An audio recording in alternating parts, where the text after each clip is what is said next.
대림절 넷째 주일 기쁨의 왕으로 오시는 우리 예수님을 기다리며 기쁨의 왕 예수님을 보내주신 하나님께 감사의 예배를 올려드리는 우리 모든 예배자들을 주님의 이름으로 환영하고 축복합니다. 오늘도 참 좋으신 우리 하나님께서 말씀의 귀한 은혜를 허락하여 주실 줄로 믿습니다. 우리 주변 분들과 인사합시다. 먼저 가까이 계신 분들과 사랑합니다, 축복합니다 인사 나누시죠. 사랑합니다, 사랑합니다, 축복합니다, 축복합니다. 멀리 계신 분들과 인사 나눕시다. 사랑합니다, 사랑합니다, 축복합니다, 축복합니다. 감사합니다. 잘 오셨습니다. 한 번 더 인사 나누실 때 오늘 오후 예배 때 또 뵙겠습니다 라고 인사하시죠. 오늘 오후 예배 때에도 뵙겠습니다. 이렇게 오늘 오후 예배 때도 뵙겠습니다. 오늘 오후 예배 때도 뵙겠습니다. 오늘 오후 예배 때도 뵙겠습니다. 감사합니다. 아니, 마음이 그렇잖아요. 우리 정말 많이 다들 열심히 준비하셨는데 또 이렇게 꽉 차 앉아 계시고 박수도 좀 크게 쳐주시고 하면은 더 좋지 않겠습니까? 무엇보다 우리 아기 예수님의 오심을 탄생을 축하하는 예배니까 여러분 많이 참여를 부탁드리고요. 아까 광고 시간에 빼먹었는데 예배가 끝나고 우리 남선교 회원들 중에 좀 육신이 좀 괜찮다, 힘 좀 쓸 수 있다 하시는 분들은 성탄 축하 예배를 위해서 강대상도 좀 아래로 내리고 좀 정리를 해야 하니까요. 예배 끝나자마자 한 번만 힘 좀 써주시고 또 예배 끝나고도 한 번 힘 좀 써주셔서 이렇게 진행될 수 있도록 부탁을 드리고요. 70세 이하로 모집하겠습니다. 혹시나 다치시면 안 되니까요. 자, 오늘 우리는 앞에 제단에 네 번째 촛불을 밝혔습니다. 오늘 밝힌 네 번째 초는 기쁨의 주님을 상징하는 촛불입니다. 바라기는 여러분 오늘 예배하는 가운데 하나님께서 허락하시는 그 기쁨을 누리시고 또 내가 하나님의 기쁨이 되겠노라 라고 결단하는 우리 모든 예배자들이 되시기를 주님의 이름으로 축복합니다. 하나의 이야기, 예화를 들려드리면서 말씀을 시작하려고 합니다. 예화입니다. 추운 겨울날 어린아이가 강물에 빠졌습니다. 순식간에 사람들이 몰려와서 다리 위에서 막 발을 동동 구르면서 아이고 저를 어째, 아이고 저러다 죽겠네 막 이렇게 안타까워만 하고 있었어요. 그 누구도 그 들어가서 아이를 건져낼, 구해줄 엄두도 내지 못하고 있는 상황이었는데 갑자기 한 군인 아저씨가 다리 위에서 용감하게 찬물 속으로 뛰어 들어간 거예요. 그리고는 아이를 붙잡았습니다. 그때 마침 보트가 갑자기 나타났고 그 아이와 군인 아저씨를 태웠고 그렇게 그 아이는 안전하게 강물에서 건져질 수가 있었습니다. 사람들은 탄성을 지르면서 야, 역시 군인은 다르다, 역시 군인은 용감하다 라면서 박수를 치면서 칭찬을 했습니다. 사람들이 보트에서 내리는 군인에게 다가가서 아니 이 추운 날 어떻게 그런 용기를 낼 수 있었느냐라고 질문을 했습니다. 그때 이 군인이 참 멋쩍은 듯이 표정을 지으면서 이야기를 합니다. 아니 그게 아니고 사람들이 물에 빠졌다고 막 모여서 구경하길래 나도 구경을 하는데 갑자기 누가 날 밀었다고. 예화예요. 여러분 교회 일을 하면서 특별히 목회를 하면서 제일 힘든 일 중에 하나가 사람을 세우는 일입니다. 일꾼을 세우는 일이에요. 모든 부분에서 우리가 합력하여 선을 이루어 가야 하는데 무슨 일을 합시다 라고 하면 자원하는 분들이 많지 않아요. 교회에서 주님의 전을 섬기는 일을 할 때 누군가는 정말 치밀하게 준비를 하고 기도하고 자원하여 주님과 교회를 위해 헌신하는 분들 물론 있지만 대부분은 누군가에 의해 갑자기 떠밀려서 일하지 않으면 안 되게 된 사람이 훨씬 더 많다는 사실이고 차마 그마저도 못하고 아예 관심을 두지 않는 사람들도 있는 것이 이 땅 수많은 교회들의 현실입니다. 성경에도 그런 인물들이 있지요. 모세와 기드온. 본인들은 하나님의 일을 감당하지 못하겠노라 뒤로 빠집니다. 그런데 하나님께서 그들을 밀어 넣으셔요. 그리고 그들에게 중요한 일을 맡기십니다. 그리고 그들에게 그 하나님의 일, 하나님의 역사를 감당할 수 있도록 하나님께서 능력을 공급해 주셨죠. 비록 그들은 나는 못하겠습니다라고 버텼지만 하나님께서 그들을 밀어 넣으셨고 하나님께서 그들에게 능력을 주심으로 인하여 하나님께서 그들을 하나님의 구원 역사의 일꾼으로 사용해 주셨습니다. 여러분, 내가 어떤 동기로 일꾼으로 세움받았는가 하는 것보다 더 중요한 것은 내가 일꾼으로 세움받은 이후에 어떠한 자세로 그 사역을, 그 일을 감당하느냐, 어떤 마음과 어떠한 자세로 감당하느냐가 더 중요하다 할 수 있겠습니다. 다시 여러분들이 교회 사역을 하심에 있어서 여러분들이 자격이 있고 없고는 중요한 것이 아닙니다. 여러분들의 경험이 있고 없고 역시 중요하지 않습니다. 여러분들이 자신이 있느냐, 자신이 없느냐 이것도 중요하지 않아요. 왜냐? 여러분들을 일꾼으로 삼으신 하나님이 그것을 모르고 여러분들을 세우신 것이 아니에요. 하나님께서 여러분들을 하나님의 일꾼으로 세우실 때에는 얼마든지 지혜와 능력 그리고 용기를 더하여 주십니다. 문제는 그 일을 맡은 내가 어떠한 자세와 마음으로 그 일을 감당하느냐 하는 점이죠. 오늘 받은 말씀 4절 말씀을 보면 나의 기쁨을 충만하게 하라고 말씀을 주시는데 이 말씀을 받는 우리가 하나님의 기쁨을 충만케 해야 한다라는 말씀입니다. 여러분 다 자녀 키우신 분들은 아마 동의하실 겁니다. 부모의 마음에 더 기쁨을 안겨다 주는 자식들이 있습니다. 예를 들면 용돈을 더 준다든지 아니면 전화를 더 자주 한다든지 막 특별히 사랑한다는 이게 아니라 어떨 때는 첫째 아들이 더 기쁨을 줄 때가 있고 어쩔 때는 둘째 녀석이 더 기쁨이 될 때가 있고 이런 경우가 있지 않습니까? 선생님들도 마찬가지예요. 제자들 중에 선생님에게 더 특별한 기쁨을 안겨주는 제자가 있습니다. 여러분 근데 그거 아세요?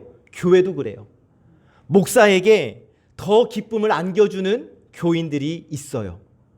그런데 반대로 부모에게 근심이 되는 자녀가 있고 선생에게 근심이 되는 제자가 있고 목사에게 근심이 되는 성도들이 있습니다. 그런데 마찬가지로 우리 하나님께도 근심거리가 되는 성도가 있는가 하면 하나님의 기쁨을 충만하게 해드리는 성도가 있다는 사실입니다. 사랑하는 여러분, 저는 우리 송암교회가 그리고 우리 송암교회의 모든 성도가 하나님의 기쁨이 되기를 원합니다.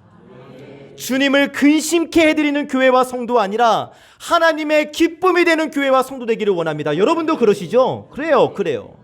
자, 그러면 우리 모두가 다 그렇게 원하고 있는데 하나님의 기쁨을 충만하게 해드리는 사람은 어떠한 사람인가? 우리가 하나님의 근심거리가 아니라 하나님의 기쁨이 되기 위해서는 어떠한 마음과 자세로 주님의 일을 감당해야 하는가? 오늘 우리에게 주시는 하나님의 말씀을 우리가 받기를 원합니다. 첫 번째 주시는 말씀, 한 마음을 품어야 한다라고 말씀하십니다. 함께 읽어봅시다. 시작. 그렇습니다. 하나님의 기쁨을 충만하게 하기 위하여 우리는 한 마음을 품어야 합니다. 오늘 받은 말씀 2절 말씀입니다. 시작.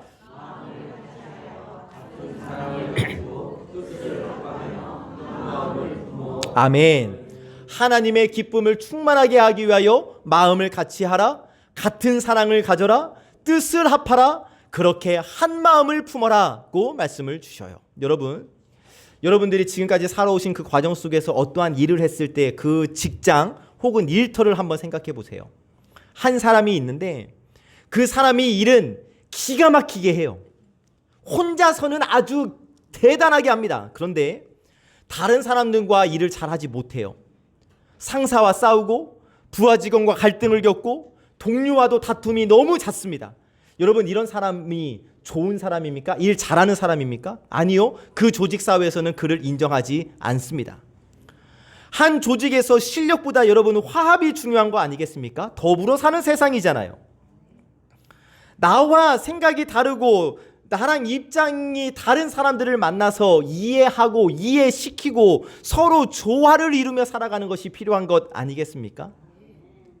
교회도 그래요, 여러분. 자기 딴에는 열심히 있고 지식이 있고 의욕이 넘치지만 별것 아닌 문제로 다투고 미워하고 등지고서는 하나님을 기쁘시게 할 수 없습니다. 우리 교회에 회의가 있습니다. 공동회의가 있고 재직회의가 있지요. 여러분, 공동회의를 하고 재직회의를 하다 보면 나와 다른 의견이 나올 수가 있습니다. 우리 각 선교회에서도 여러분 원래회를 하다 보면 내가 생각하는 방법과 다른 방법을 주장하는 사람이 있습니다. 우리가 교회를 부흥시키기 위하여 성숙하게 하기 위하여 교회를 사랑하고 관심을 갖다 보면 나와 입장이 다른 사람 만나게 되어져 있습니다. 그런데 여러분, 이때가 중요한 거예요. 이때가 말이죠, 사탄이 일하기 가장 좋은 때입니다. 사탄은 이런 때 우리를 이간시키거든요. 오해하게 만들거든요. 미워하게 만들거든요. 그래서 내 속을 상하게 만들어요. 그렇게 우리는 나랑 다른 사람, 다른 의견을 가진 사람을 만났을 때에 다투지 않도록 조심해야 합니다. 비난하지 않으려고 힘써야 합니다. 이해하려고 애써야 합니다. 그럴 수도 있지. 그래, 그 말도 일리가 있네. 그런 방법도 있었구나 하면서 내 마음을 열어야 하는 거예요. 여러분, 나와 다른 것은 다른 거지 틀린 것이 아니에요. 그리고 더 나아가 나와 생각이 다른 사람과 맞서려고 하지 말고 불필요하게 고집을 내세우지 말고 우리가 힘써야 할 일은 우리의 마음을 하나로 모으는 겁니다. 다시 한번 2절 말씀 읽어보시죠. 시작.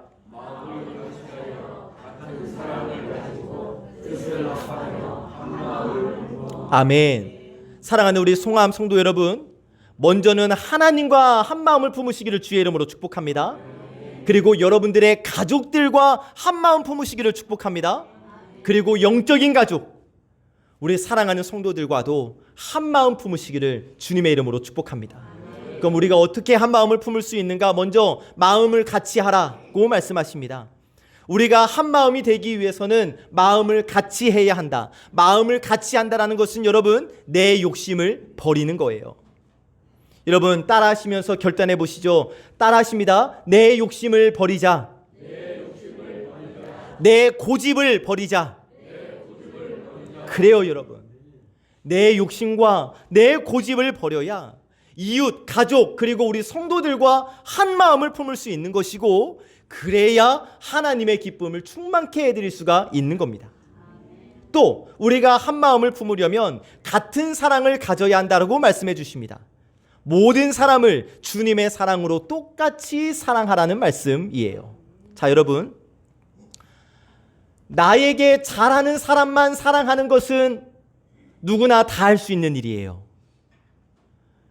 내가 친한 사람하고만 친하게 지내는 것은 이 세상 모든 사람들 다 할 수 있는 일이에요. 그러나 성령 충만한 사랑, 하나님을 기쁘시게 하는 사랑은 우리 예수님의 말씀처럼 누구까지도 사랑해야 합니까? 자기를 미워하는 사람까지도, 심지어는 원수까지도 사랑해야 하는 거예요.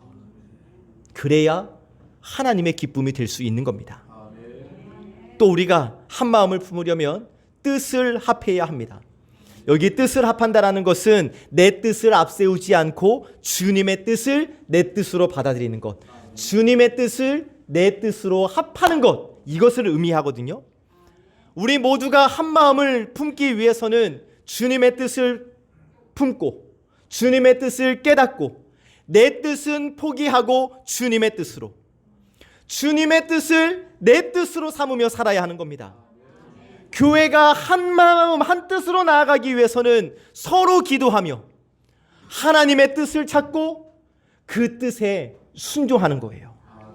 그리고 우리가 기도하고 하나님의 뜻을 구하고 하나님의 뜻을 찾았다면 그 뜻이 지금까지 내가 품어왔던 뜻과 맞지 않는다 할지라도 이제 함께 구하고 찾은 그 뜻이 내 뜻이 되올 수 있어야 하는 것이죠.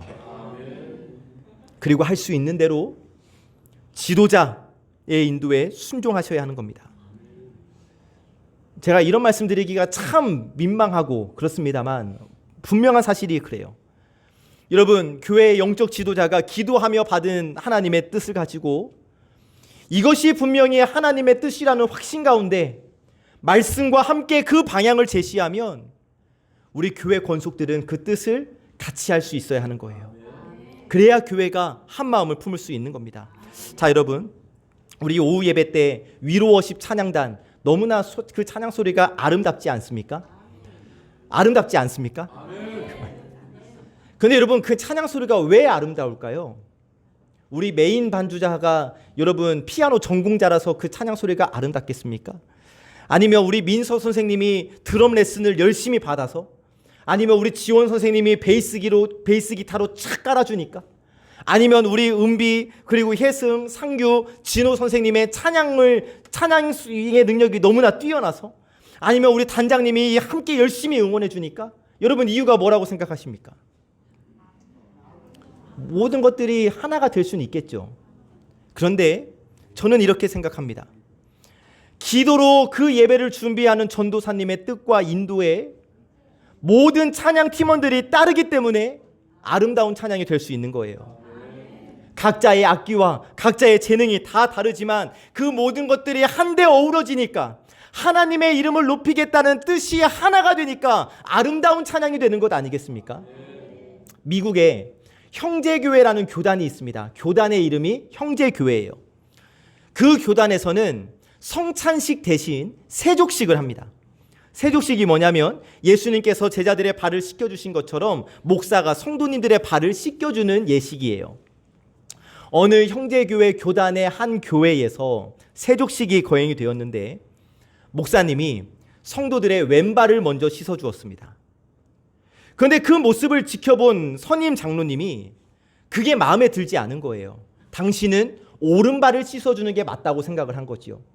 그래서 용기를 내어서 목사님에게 말씀을 드렸습니다. 목사님, 순서가 있는 법입니다.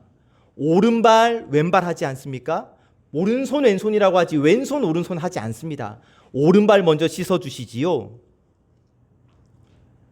목사님의 기분이 언짢았어요. 자신에게는 오른손이 먼저잖아요. 자기에게는 오른쪽이 먼저니까 왼발 아닙니까? 그러니까 자기 딴에는 잘하고 있다고 생각을 하는데 이렇게 지적을 하니까 기분이 좋지 않았어요. 심지어는 그게 성경에 기록되지도 않았는데 이렇게 지적을 받으니까 목사님 기분이 좋지 않았습니다. 다음 세족식이 되었습니다. 그 장로님은 생각합니다. 그래도 내가 선임 장로고, 그래도 내가 목사님께 말씀드렸는데 이번에는 오른발부터 씻어 주시겠지. 이 목사님은 생각합니다. 그래도 내가 목사인데 성도들의 말에 좌지우지 되면 안 돼. 나는 이번에도 왼발을 씻을 거야. 결국 목사님은 왼발을 먼저 씻어 주었어요. 이 장로님은 화가 났습니다. 그리고 교인들을 선동했습니다. 교회를 뛰쳐나갔습니다. 그리고 개척을 했어요. 개척한 교회 이름 오른발 교회. 실제로 미국에 오른발 침례교회가 있습니다. 실제 있었던 일이에요. 여러분, 뭐가 중요합니까? 서로를 이해하지 않는 다친 마음은 작은 차이를 큰 분쟁으로 만드는 거예요. 그래서 성경은 우리에게 말씀해 주시는 겁니다. 한 마음을 품어라. 여러분, 우리 모두가 다 한 마음 품기를 원합니다. 하나님을 기쁘시게 하려면 여러분, 일을 많이 하는 게 중요한 게 아니에요. 우리가 한 마음 되는 것이 중요한 거예요. 바라고 축복하기는 우리 모든 사랑하는 예배자 여러분, 기쁨의 왕으로 오시는 그 예수님의 마음, 그 마음을 품어 우리 모두가 다 하나님의 기쁨이 되기를 원합니다. 우리 모두가 다 마음을 같이하여 같은 사랑을 가지고 뜻을 합함으로 여러분, 우리 한 마음을 품읍시다. 그렇게 하나님의 기쁨을 충만하게 해드리는 우리 송암교회, 우리 모든 권속들이 다 되시기를 참 좋으신 예수님의 이름으로 간절히 축복합니다. 아멘. 두 번째 주시는 말씀, 겸손하라고 말씀하십니다. 함께 읽어봅시다. 시작. 아멘. 하나님의 기쁨을 충만케 해드리기 위하여 우리는 겸손해야 한다 말씀을 주셔요. 3절 말씀입니다. 시작.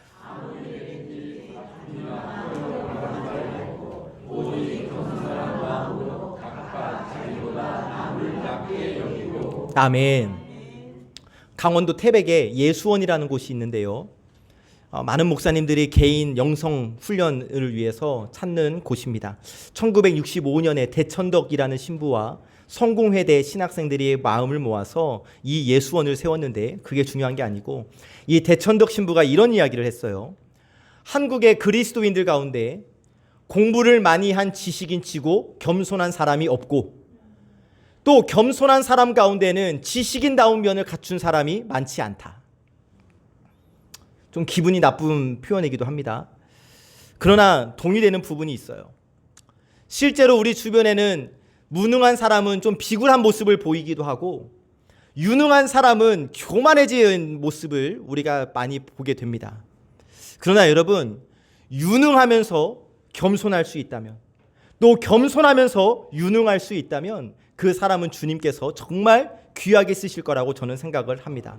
하나님의 일을 하는 사람들 중에도 처음에는 겸손하다가 사람들에게 인정을 받기 시작하면 교만해지는 사람들이 있습니다. 중책을 맡거나 중직을 맡게 되면 점점 교만해져요. 여러분, 목사님들도 그런 목사님들이 있습니다. 처음에 작은 교회 담임을 할 때는 막 이러고 다니다가 대형 교회를 맡으면 막 목에 깁스하고 다니는 그런 분들이 있단 말이에요. 모든 사람들이 그렇습니다. 이렇듯 정말 이런 사람들은 여러분 항상 자기를 다른 사람들보다 낮게 여겨요. 높게. 다른 사람의 말을 들으려고 하지 않습니다. 언제나 자기 생각만 옳다고 여겨요. 그러나 여러분, 우리가 기억할 것은 하나님은 겸손한 사람에게는 은혜를 베푸시고 교만한 사람은 대적하십니다. 분명한 하나님의 말씀입니다. 다시, 겸손한 사람에게는 하나님께서 은혜를 베푸시지만 교만한 사람은 하나님이 맞서 싸우십니다. 대표적으로 이스라엘의 첫 번째 왕 사울. 처음에는 여러분 겸손한 사람이었어요. 사람들이 그를 왕으로 막 추대하려고 하니까 숨었던 사람입니다. 그러나 왕이 되고 전쟁을 치르고 또 막 승리하게 되니까 교만해졌어요. 제사장이 아닌데 제사를 담당하려고 하고요. 또 사람들이 자기보다 다윗을 좀 인정해 주는 것 같으니까 다윗을 죽이려고 하고요. 그러나 여러분, 우리 예수님은 무엇라 말씀하시는가? 마태복음 11장 29절 함께 읽습니다. 시작.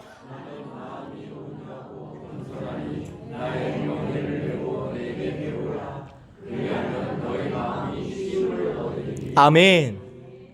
여러분, 우리 예수님이 지금 얘들아 나의 이 병 고치는 능력을 배우거라 말씀하신 거 아니에요.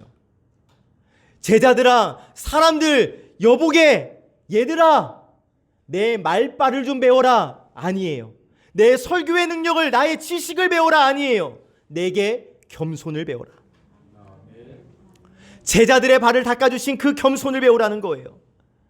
가장 높으신 분이신데 종의 모습으로 오셔서 비천한 사람들을 섬기는 그 모습을 보고 배우라 말씀해 주십니다. 사랑하는 여러분, 우리 겸손합시다.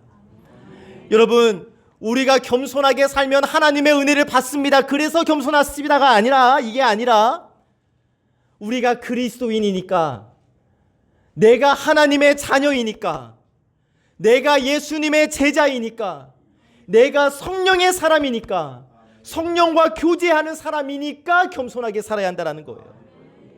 다시 한번 오늘 받은 말씀 3절 말씀입니다. 시작.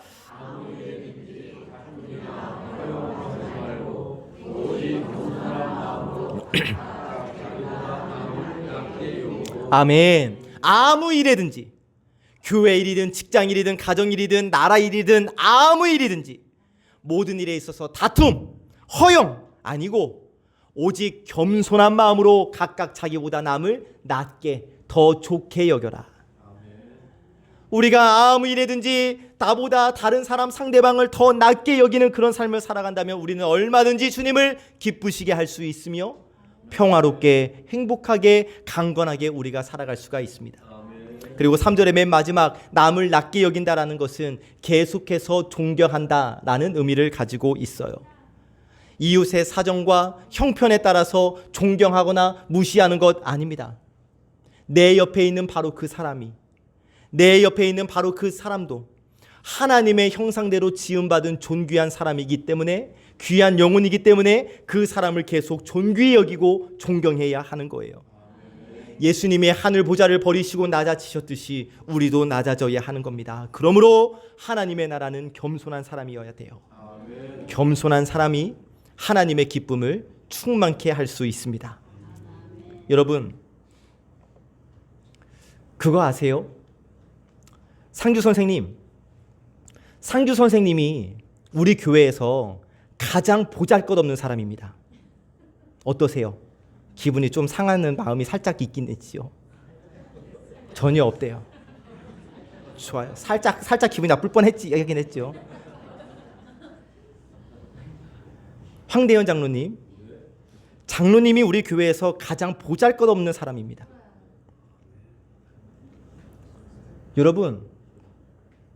여러분이 우리 교회에서 가장 보잘것없는 분들입니다. 우리가 이 마음을 품을 수 있다면, 정말 이렇게 내가 인정할 수 있다면, 하나님은 우리를, 여러분을 가장 높게 들어써 주실 줄로 저는 믿습니다. 제가 집에서 자주 하는 얘기가 있습니다. 은서한테, 야, 아빠가 맨날 교회 앞에서 이야기하고 성도님들 앉아서 아빠 얘기 들으니까 아빠가 대장인 것 같지? 아니야. 아빠가 제일 꼬랍이야. 아빠가 제일 낮어. 꼴찌. 아무것도 아빠는 힘이 없어. 라고 저는 저 스스로에게 이야기를 하는 것이고, 또 아이들에게도 그렇게 이야기를 해줍니다. 글쎄, 내가 가장 보잘것없다고? 참 순종하기 어렵지만, 인정하기 어렵지만, 여러분, 주님의 말씀이기에 우리가 순종한다면, 나를 그렇게 여긴다면, 우리는 모두가 다 하나님의 기쁨을 충만케 해드리는 사람이 될 수 있습니다. 간절히 바라고 축복하기는 우리 모두가 다 아무 일에든지 겸손하여서 하나님의 기쁨을 충만하게 하는 우리 모든 권속들 되시기를 주님의 이름으로 축복합니다.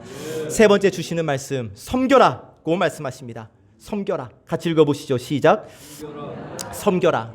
오늘 받은 말씀 4절도 함께 읽겠습니다. 시작. 각각 자기 일을 돌볼 뿐더러 또한 각각 다른 사람들의 일을 돌보아 나의 기쁨을 충만하게 하라. 아멘. 사람들은 나에게 유익이 되는 일에는 관심이 많습니다. 그러나 나와 상관없는 일에는 무관심하는 경우가 대부분이죠. 왜요? 이기심 때문이에요. 그래서 교회의 일도 내 일이 아니라고 생각하는 부분들이 너무나 많습니다. 새가족이 왔어도 내가 새가족분은 아니니까 하고 무관심해 버린다든지, 교회에 어떤 부분이 지저분해져도 내가 청소 담당은 아니니까 하면서 넘어가 버린다든지, 어린이들이 놀다가 싸우거나 다쳐도 내가 교사는 아니니까 생각하고 지나치는 경우. 그런데 여러분, 주님께서 무엇라 말씀하십니까? 각각 자기 일을 돌볼 뿐더러 또한 각각 다른 사람들의 일을 돌보아 나의 기쁨을 충만하게 하라. 쉽게 여러분, 다른 사람들이 그가 맡은 일이 힘들어 보인다면, 부족해 보인다면 얼른 나서서 도와주라는 말씀이에요. 대신해서 감당하라는 겁니다. 여러분, 교회에서 보면요, 어떤 사정으로 인해서 맡은 일을 잘 못하는 사람이 있어요. 그러면 그를 비난하기에 앞서서 대신 짐을 져주려고 우리 모두가 서로 앞장서야 한다는 거예요. 이것이 바로 섬김의 자세이죠. 여러분, 이 섬김의 기본은 그 사람의 사정과 형편을 돌아보는 거예요. 여러분, 우리는 너무나 쉽게 어떤 사람을 눈에 보이는 모습으로만 판단하고 심지어는 정죄합니다.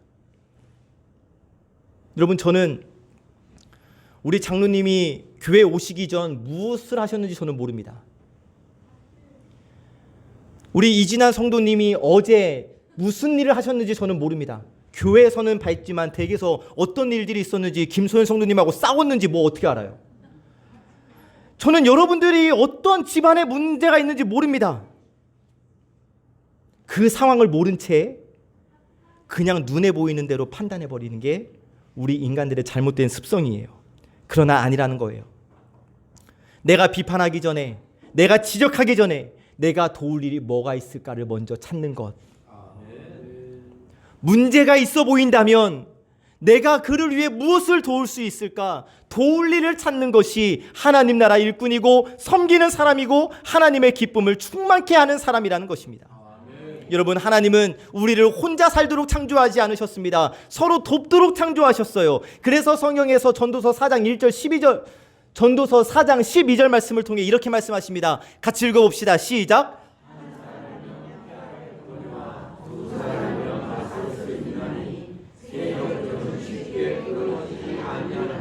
아멘.